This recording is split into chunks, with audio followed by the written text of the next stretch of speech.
እየሰማችሁ you are the one who responsible። ለምንድን ነው ይሄን መለግራችሁ ምደጋግመው? ሐሳብ መደጋገም ስለምወድ አይደለም።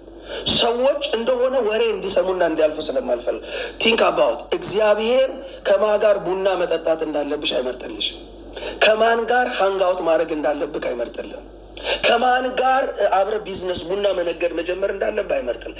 እግዚአብሔር በቃሉ አስቀምጧል። ለባህሪክ፣ ለዓላማ፣ ለመንፈሳዊ ህይወት ቢያንስ በህይወቴ ላይ ኢንፍሉዌንስ የሚያደርጉት ስፒሪቹዋል ላይፌ ላይ ማን ነው ኢንፍሉዌንስ ጥሩ ኢንፍሉዌንስ የሚያደርግልኝ? ኢኮኖሚካል ላይፌ ላይ ጥሩ ኢንፍሉዌንስ የሚያደርግልኝ ማን ነው? ፐርፐዜ ላይ ስፒሪቹዋል ላይፌ ላይ ማን ነው ጉድ ኢንፍሉዌንሰር? when I choose friend I see everything። መንፈሳዊ ህይወት አንጻር ያለው፣ ከዓላማ አንጻር ያለው፣ ከባህሪ አንጻር ያለው፣ ከፐርፐዜ አንጻር ያለው፣ ከዓላማ አንጻር ያለው፣ ከእምነት አንጻር ያለው፣ ከካራክተር አንጻር ያለው ይሰማል። ስለዚህ ስንመርጥ እነዚህን ሶስት መሰረቶች ይዘን እንምረጥ። የሚመርጥልህ እግዚአብሔር ስላልሆነ አንተ ነው የምትመርጠው። እግዚአብሔር ሳጀሽን ይሰጣል። እግዚአብሔር አምላክ ስትስጥ ይሄ ሰው አይጠቅምሽም፣ ይሄ ሰው አይጠቅምም፣ ይሄ ጓደኛ አሁን ቢዝነስ አብሮ እየጀመርክ ያለው ሰው ሊጎዳ ነው ብሎ ከሩቁ ነገሮችን የሚያይ እግዚአብሔር ይነግራል እንጂ እስቲል እምቢ ብለህ መምረጥ ትችላል። እምቢ ብለህ የፈለክበት መዋል ትችላል። ውጤቱን ከቻልከው ማለት ነው፣ ፍሬውን ከቻልሽው ማለት። ስለዚህ ጓደኛ ስመርጥ አትሊስት እነዚህ ሶስት ክራይቴሪያዎችን አስቀምጡ። ኢነር ሰርክላችሁን ስትመጡ፣ ፍሬንድ ስትመርጡ፣ ኢቭን የትዳር አጋር ስትመጡ፣ ወይን ቹዝ ስፓውስ ባል ስትመርጪ፣ ሚስት ስትመርጥ፣ ቢያንስ ቢዝነስ ፓርትነር ስትመርጥ፣ የፖለቲካ አይዲያም እንኳ ያለው ስትመርጥ፣ ስትመርጡ ይህን ነገር ነምበር ዋን ቴስት ኦፍ ፌዝ ይባላል። የእምነት ከመንፈሳዊ ህይወት አንጻር ነው የሚመረጠው። መንፈሳዊ መሆን የምትፈልግ ከሆነ መንፈሳዊ ከሆንክ፣ ካልሆንክ አይመለከትም።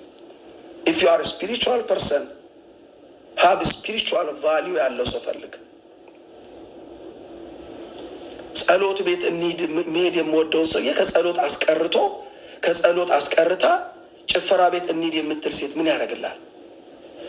ከእግዚአብሔር ቤት ከመሄድ ይልቅ ጌም ቤት የሚወድ ሰው ምን ያደርግልሻል? የብዙዎቻችን ምርጫ ምን ያክል እንደተበላሸ ነው። ብዙዎቹ ቁመቱ ደስ ይላል። ቁመት እኔ መንፈሳዊነት አይሰጠኝም። ቁመቷ እንዴት ደስ ይለውቃ። እኔ የአንቺ ቅርጽ 8 ቁጥር እኔ አይ ዶንት ኬር። ለእኔ የአንቺ ቅርጽ የኔን እግዚአብሔር ወደ መምሰል አያመጣኝ። ፐርፐዜ ላይ ምንም ባሉ የለውም። ለአይን ደስ ይላል፣ ለስሜት ደስ ይላል። ህይወት ደግሞ ስሜት አይደለም። ህይወት ደግሞ እይታ አይደለም። ህይወት ኑሮ ነው።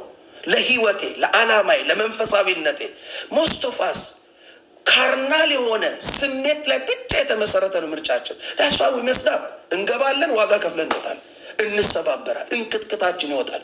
ወገኖች ነጋችን ይበላሻል፣ ዛሬያችን ይበላሻል፣ እድሜ ይበላሻል፣ መንፈሳዊት ይበላሻል፣ ፐርፐዛችን ይበላሻል። ዋይ ምርጫችን ራሱ የትዳር አጋር ምርጫችን፣ የጓደኛ ምርጫችን፣ የስራ ባልደረባ ምርጫችን፣ ኤኒቲንግ በስሜት ላይ የተመሰረተ ነው። የብዙ ሰው በስሜት የሚጓዝ ሰው ትክክለኛ ምርጫ መምረጥ ስለማይችል እንዴት ልምረጥ ለምትሉ ሰዎች ሶስቱ ቴስቶች አሉ፣ ሶስቱ መለኪያዎች አሉ። ነምበር ዋን the value of spirituality መንፈሳዊነት ቫሊዩ ይባላል።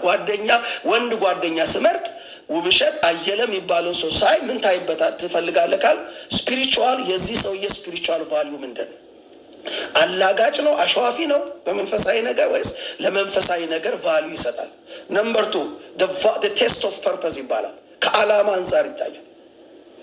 ከዓላማ አንጻር እኔ ዓላማዬ ምንድን ነው? እንደ በሀገር ላይ ከሆነ የምሰራው፣ በመንፈሳዊ ከሆነ የምሰራው አላውቅም። የእያንዳንዳቸው ቴስት ኦፍ ፐርፐስ ሉክ ኢት አፕ